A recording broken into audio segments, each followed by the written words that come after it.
list. You don't say mass shootings on a podcast because they'll flag you if you say mass shootings over and over again. I don't see you working out, You've never heard of a mass shooting in a gym in February.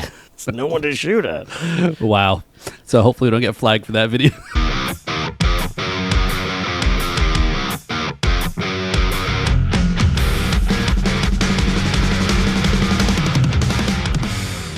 Into it. It's the Riffs and Rhythms podcast. And I'm Paul again. And Paul again? I'm Kevin again. It's nice to meet you. Yeah. Thank you. Come again. How was your holidays? Oh, they were great.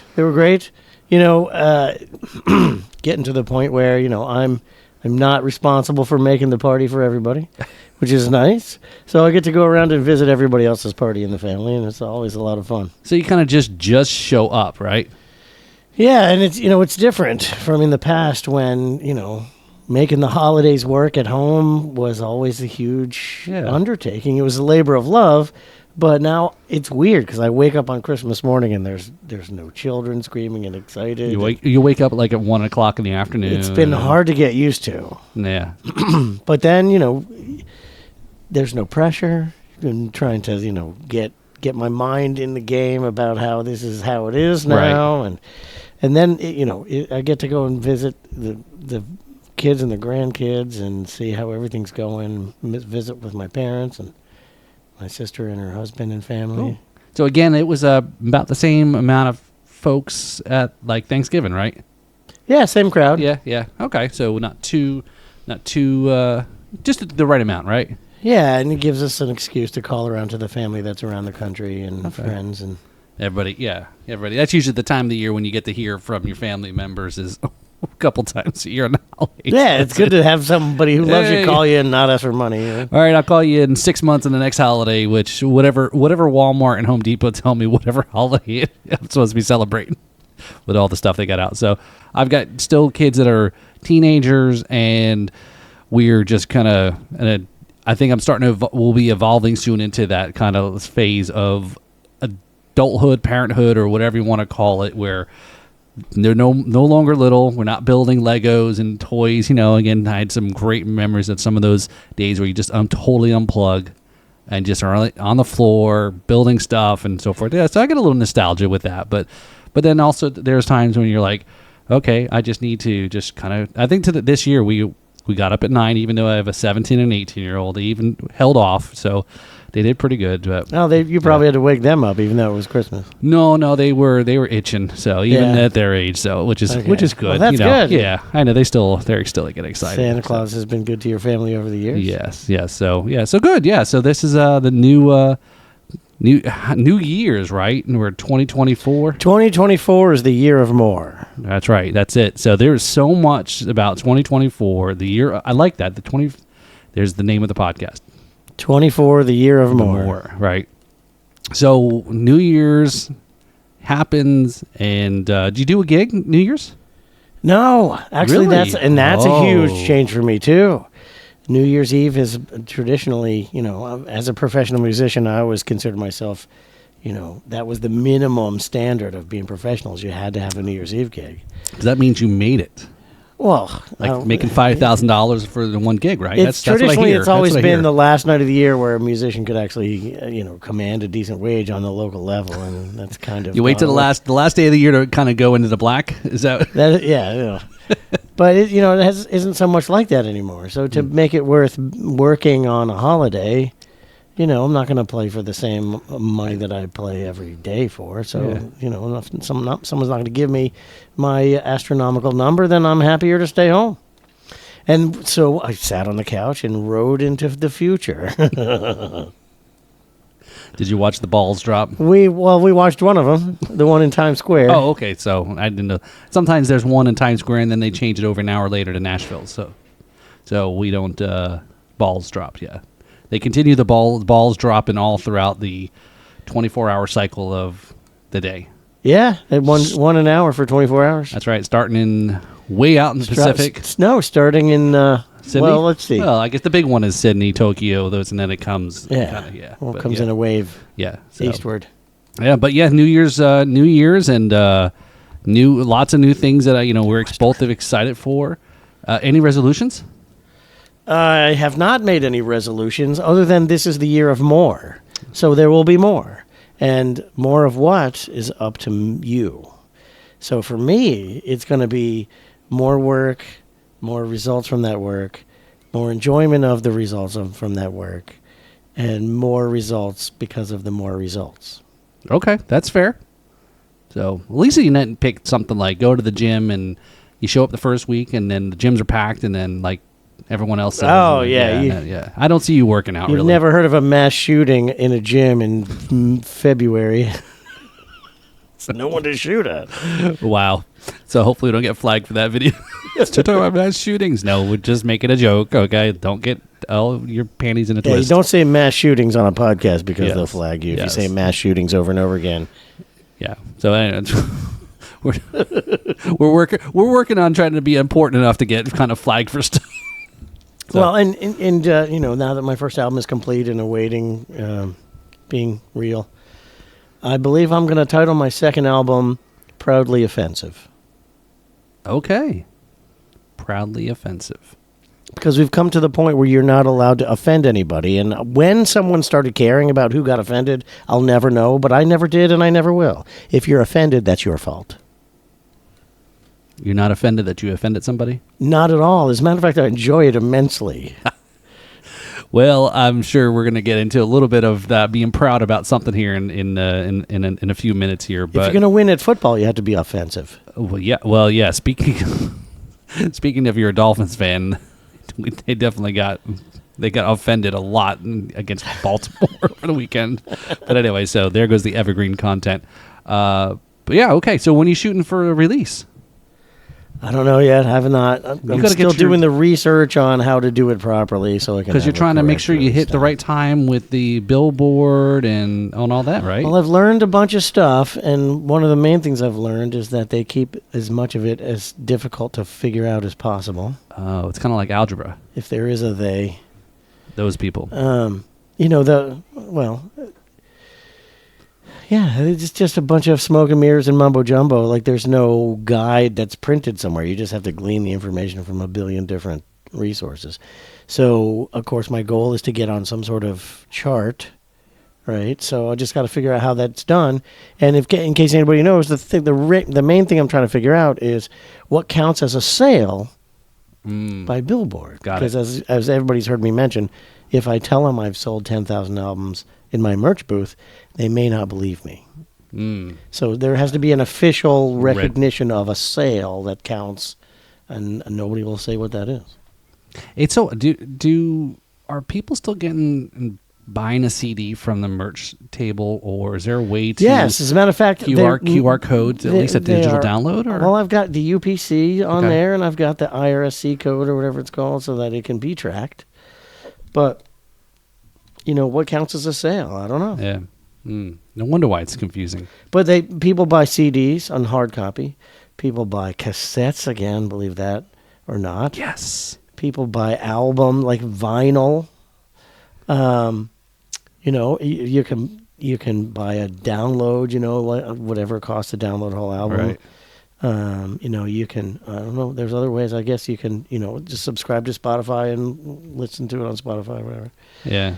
But you know, just kind of trying to uncover the man behind the curtain. So with that so whole you're thing. thinking first quarter, first half of the year, second half of the year. Let's kind of give It's it a... going to be mid 2024. Will be Okay. the official release Okay. date. All right. So somewhere in there. we got to do a big album release party. Oh, We should do- absolutely. that should be the first live stream. Well, that might be a ways off, but It'll be an album. Well, yeah, now for a small fee, I can charge us for the use of my songs. hey, wait a minute. We need sponsors first to pay No, for we don't know. I'm not going to charge us for my songs. Stop it. Well, you know, if there's applicable tax reasons to charge yourself to pay yourself to show that it's a sale, that could be. Right. Yeah, there could be that. So, See? well, very cool. So, yeah, 2024. So, the year of more. The year of more, And yes. proudly offensive. So, yeah. So, actually, we didn't get a chance here. So, yes, we didn't get a chance. So, cheers to New Year. And hopefully everything that you want and more comes to you. So, cheers. Yeah, no, I'm really looking forward to 24. Got a lot of things going on. And What did you do for New Year's Eve? New Year's, we kind of kept it very low key. Spend time with the folks. Traveled up to North Florida. It's so different, as we always say here in Florida. Is the North Florida is more south than South Florida in the sense of what people consider the South, right, the U.S. And now it's a community. It's a community. No, Florida's terrible. You shouldn't move here. It's a really bad idea. But yeah, we didn't. We went down to the fort in downtown, the old district there in St. Augustine, the oldest city in North America. Right. It's for sure. So it is definitely a cool place if you want travel tips. So this would be the travel tip segment. Lots of bread and breakfast places. Bread and butters too. Yeah. Old biscuits. And you have bread and butter in your bed for breakfast. If you ask, I'm sure they'll give it to you. That would be extra. That'd be good. Sure. Southern hospitality room service, and the fort. De Castillo is. I think I probably screwed that up, but the fort there. That's what I didn't know was a friend of mine, shout out there to Jason, a.k.a. the River Pirate 13. He lives in St. Augustine, and he was telling me an interesting fact that St. Augustine used to not flood. According to history books, there was nowhere ever written that it was like it flooded until the Corps of Engineers cut the inlet, right? And then all of a sudden now you have the surge of water coming through. And so I guess when they built the fort, hundreds of years ago, and 500 years ago or so, and Columbus sailed the Ocean Blue. 1492, Columbus sailed the Ocean Blue. Well, yeah, there also has a Fountain of Youth there too. In St. Augustine. He sold there. He sold. Is that the past tense of sailed? Sold. Yes. Sailed. Let's sail there. But if we did it yesterday, we sold. But I guess the ships used to, before the inlet, the ships used to come up, when up the intercoastal there. I guess it's the Matanzas, maybe, and wherever the fort was, they'd have to make this turn. As they're making the turn in the intercoastal waterway, there's the fort right there, and guns right. I mean, so it was perfect. Obviously, that's why you pick a good spot for a fort. But obviously now they've cut the inlet, so. Anyway, so it was really interesting because there's a lot of flooding now when we have hurricanes over the last few years. You always hear about flooding in St. Augustine, and especially in that downtown area. There is a reason why they call it the barrier island. Exactly, right, to protect the water. Now you've just put a little hole cut through the middle of it there. It's got lots of inlets in it now, and so we flood. Have you been to St. Augustine often? A few times.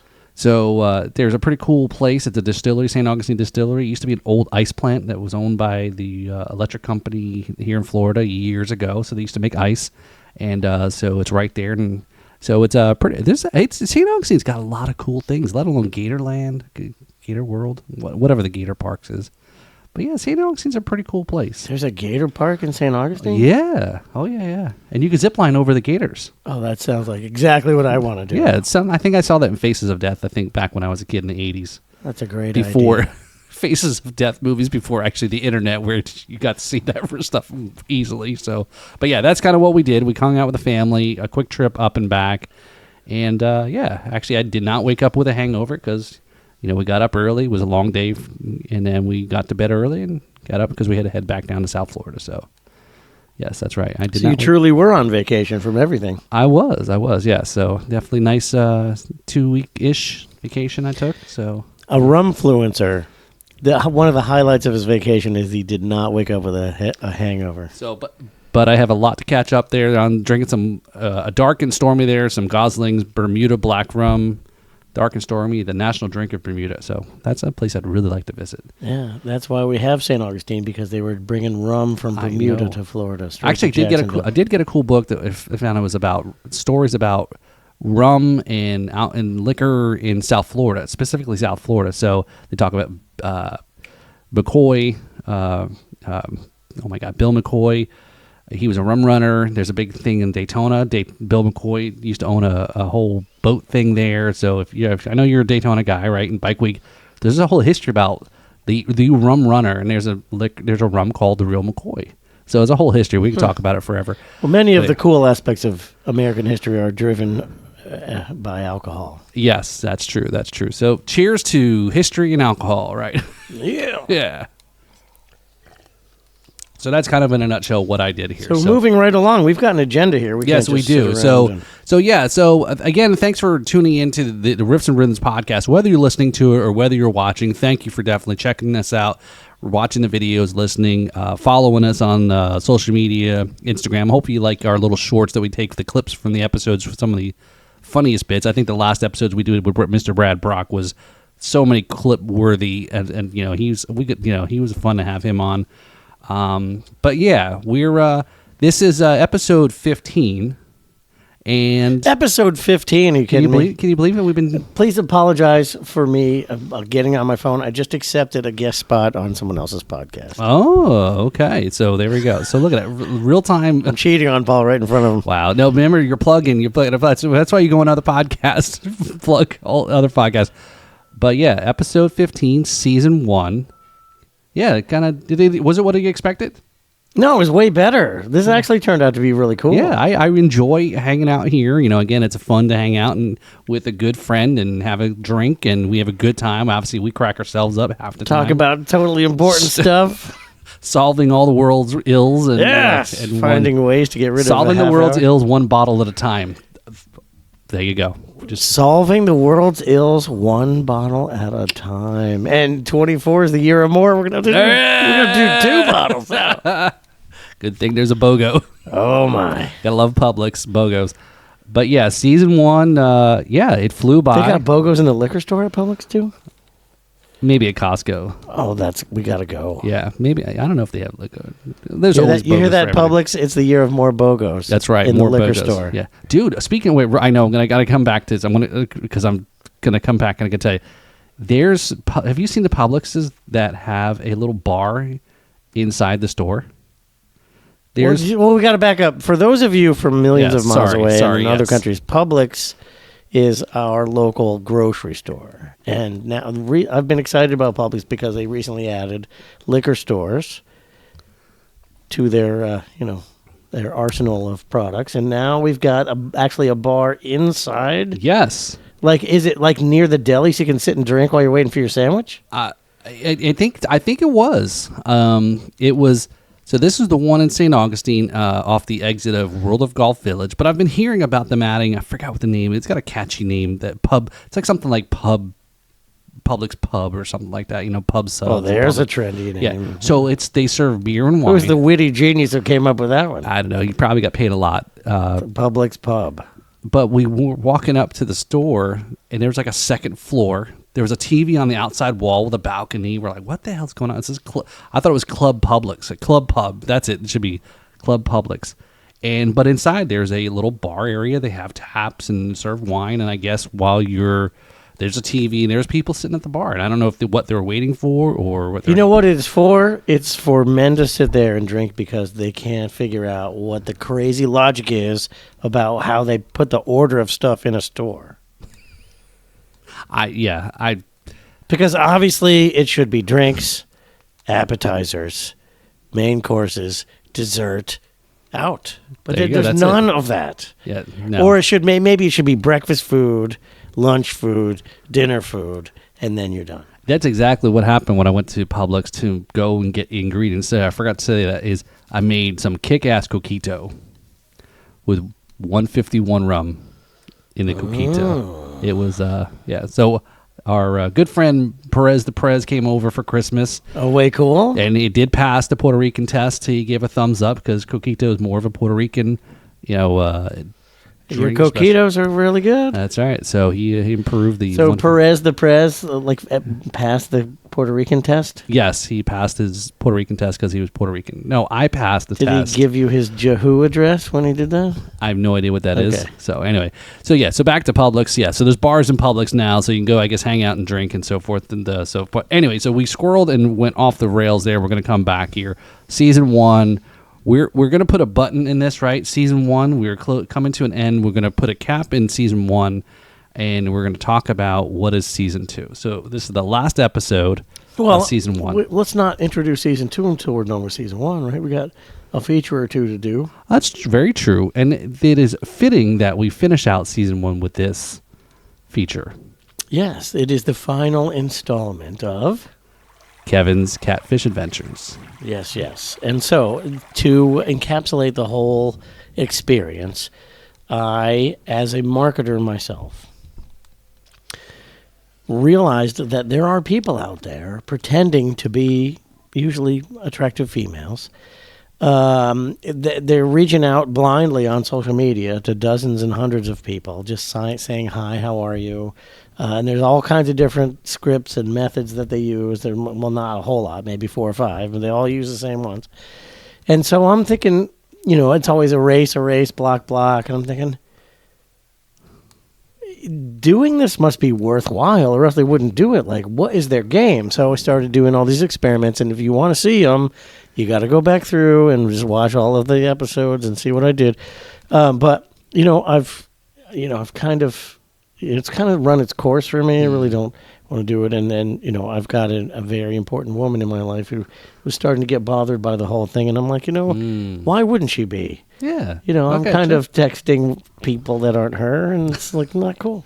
Did you tell her that it's probably most likely a guy in his basement, right? Or somebody. Well, of course. Yeah, it's really Ahmed from Yemen or, whatever. Yeah.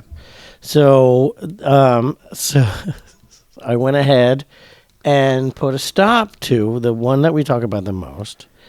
And it was hilarious because basically I was like, listen, I have a girlfriend and we're not going to communicate anymore. Is this the nurse? Yes, student? Yes, the student nurse who doesn't know where her nursing school is. And so she's basically like, oh, so you just want to be friends. Okay, so you can send me some money. I was like, what? So there's definitely good A for effort to come back up to point, right? I mean, come on. So she just died. Can you send me money? So we say, she got it. Oh, you've got a girlfriend. Like, why didn't you tell me? Like, I don't want to be uncool. I'm so sorry. Like, this will be goodbye for us. And like, yep, bye to you. And then, like 24 hours later, like it's starting all over again, sending me wavy GIFs and, all of this stuff, and what are you doing for Christmas, and blah, blah, blah. Oh, my God. And it's like, are you not talking to me just because of your girlfriend? Like, we're just going to be friends. That's why I want you to send me some money. I'm like, what? And now today, 2 weeks later, it's like, hey, why are you not talking to me? I guess you're busy. And I'm getting it on multiple social media platforms. The same person? From the same person with the same. It's like, wow. That is the definition of persistency. So I've got to give this person credit, whoever they truly are. They are not taking no for an answer, which is the indication of a good quality. You need to hire her sales. I need to hire this person for sales. No That's question. right. Never take no for an answer. But like now that I've been doing it for a while, it's like so easy to see. Like I had one send me video. She's like, "Oh, I was at Times Square. There were so many people. They squished me into a meat pie." And she sends me these videos that look as if that are filmed from the crowd at Times Square, but they're done in like high resolution and they're edited with multiple shots. And I'm like, really, I'd love to see a selfie of you on the floor. And she's like, oh, there was no room to take a video. And I'm like, well, then who took the 2 videos that you sent me? She's like, I don't understand what you mean. Wait. She was in Times Square? Oh, of course not. Well, no, okay. Well, again, because she has alluded to that she does live in the Northeast. No, this person does not live in the North. This is a whole nother person. Oh. So there's multiple. Okay, so look, I get these. I'm sorry, Kevin's bevy of internet. I've got a harem of internet scammers that are trying to get me, and they're not gonna. But like, look at that video. Okay, yeah, that came from TikTok. Yeah. No, that was done by a professional. That was probably ABC, and look, it's edited. Yeah. That somebody didn't do that from their phone. Well, right? But somebody had to. Where do you pull a video like that from? It's everywhere. The ads for the show, like. I guess. So there were so many people in Times Square last night that they almost squeezed me into a meat pie. It says, "Oh, it sounds fun. I'd love to see a selfie of you there." He, whoever it is. Do you think there's enough space for me to take a picture? Well, and I'm like, who took the ones you just sent me of the ball dropping? All you need to do is do this, honey. Is just this. Just turn it. I think you have enough room to rotate your hands. I do a lot of dumb things, but I'm an extremely intelligent person. And these people treating me as if I'm not intelligent. You need to file a complaint. You should. Yeah, okay, that's what I'm going to do. And I'm going to file a complaint to the social media police. And you shouldn't be, offended. Oh, no, I'm not offended at all. As a matter of fact, I'm giving these people insane props for being so skilled at manipulation. But, like, the fact that I've been doing it so long, like, I've found out all their games. There's only a few. It's either Bitcoin or investing in something similar, or it's just plain send me some money or give me a card. That's it. You need to write a book. Anyway, it's run its course, and I'm bored with it, and it's time to move on to something else. So what are we going to do first? Now we can start talking about what we're doing. I screwed up. See, this is why he's the professional. He's the professional. He uses that term literally, liberally. Loosely. I'm not a linguist. Cunnilingus? Damn it, Jim. I'm a doctor, not a linguist. Have you ever seen that Saturday Night Live episode with Christopher Walken? And it was a whole skit about, like, the South, and he was playing this colonel of the South, and his name was Colonel Lingus. And he kept coming out and saying Cunnilingus. No, I didn't see that. I got to check it out. Are you a Cunnilingus? Yeah, anyway. So, yes. So, back to the reason why we talked about wrapping up season 1 here. Yes, and what's moving on to 2024 and season number 2. Yes. New, bigger, better, more. Right. So we've retired the Kevin's Catfish Adventures, and it will be replaced with the McLaughlin Musical Minute. So yeah, so a little bit of what exactly is that?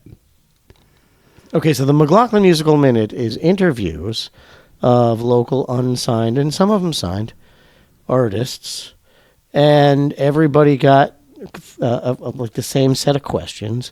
And it's their answers to these questions, all distilled down into a 1-minute interview. Very cool. So that is coming up here in season 2, 2024. So this was my first foray into filming, and the filming quality is horrible. Like whenever you watch the McLaughlin Musical Minute, understand that the way I was filming it was like this, selfie style, with my phone in my hand. And those interviews went long. They were 5, sometimes 10 minutes long. So this phone gets heavy after a while.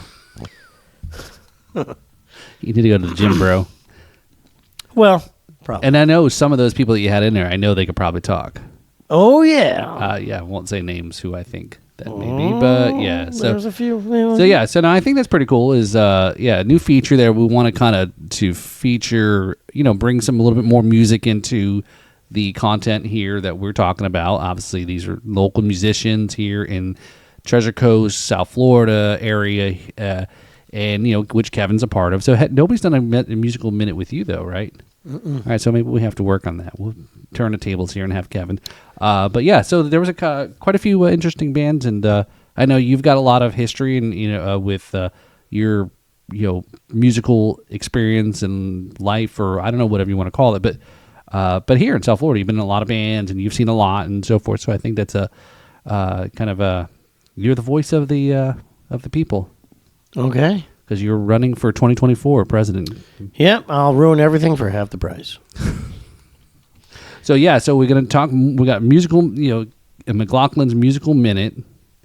We're gonna still do our riffs and rhythms. We're gonna do riffs and rhythms, yeah, but we're gonna concentrate on local Florida unsigned artists, right? Yep. So if you have a local, like a Florida band, signed or unsigned, if they're from Florida, let us know, and we'll decide if it's the riffs or the rhythms that's good about their songs. Yeah, hey, we'll take you on there. Send us your video, and we'll give you the review, and again, give you a critique and thoughts. And again, hey, it's shameless plug. You get to in front of tens of millions of people on this podcast. Hey, maybe we get Rick Beato on here, and like, what made this song great? Was it the riff or the rhythm? Hear that, Rick? Oh, yeah, that's right. That's the podcast. One of the podcasts you're on. Not the one that's coming up, right? I haven't been on Rick Beato's. No. Oh. Yet.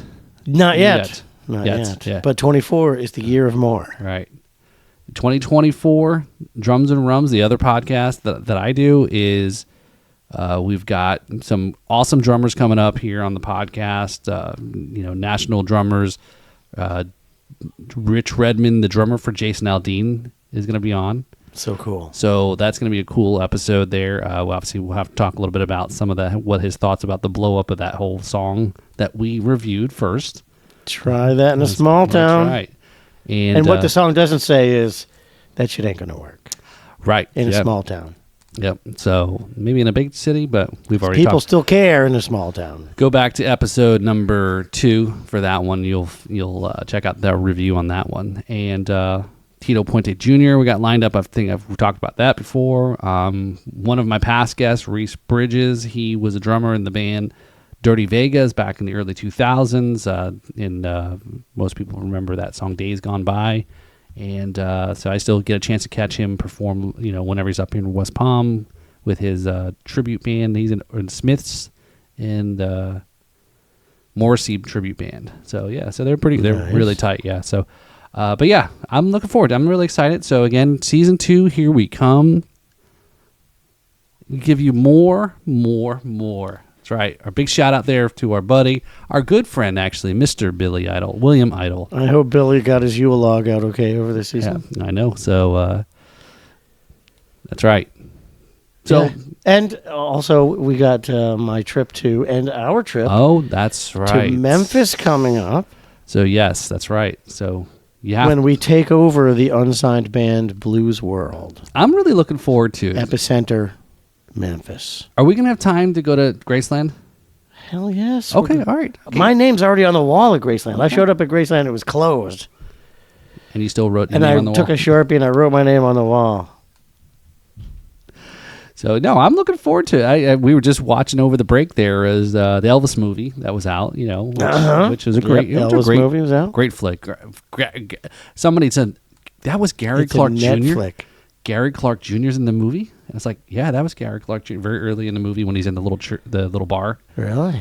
Oh, you didn't know that was Gary? I haven't seen it yet. Oh, you haven't seen the movie? Oh, I think you'll like it. Don't spoil it for me, but he dies, doesn't he? He hit an iceberg. Damn. An iceberg, big old banana sitting on the toilet. I really don't want that explanation. Yeah, don't worry. So, yeah, no, look for it. Yes, that's right. The Memphis trip there. So, if you don't know already, Kevin is representing the Treasure Coast Blues Society here. And it's going to go up there and compete against... We won the Treasure Coast Blues Challenge. That's what it was. That's what I meant to say. That thing. Against amazing opposition. I would not have voted for me. I trust you. You know what's interesting? As I went back, Kevin, and it was like Facebook memories...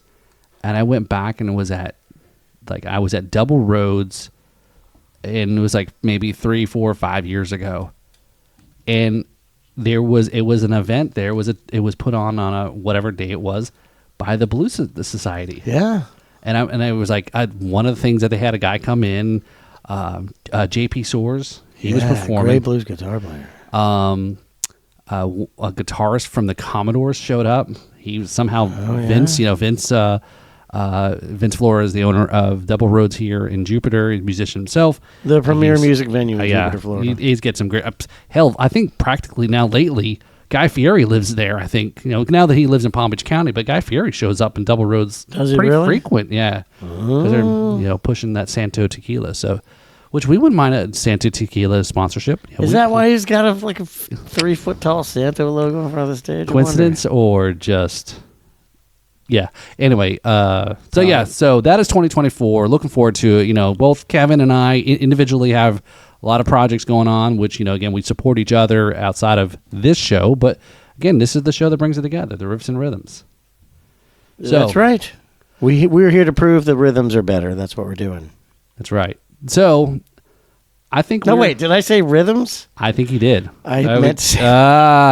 See? He subconsciously knows it. See? He fell for his own... I fell for my own joke. I tricked myself into saying the wrong thing. I meant to say we're here to prove that the rhythms are not better, and it's the riffs that truly make the song. It doesn't matter, because I'm the one who edits this show, so... Every song has rhythm.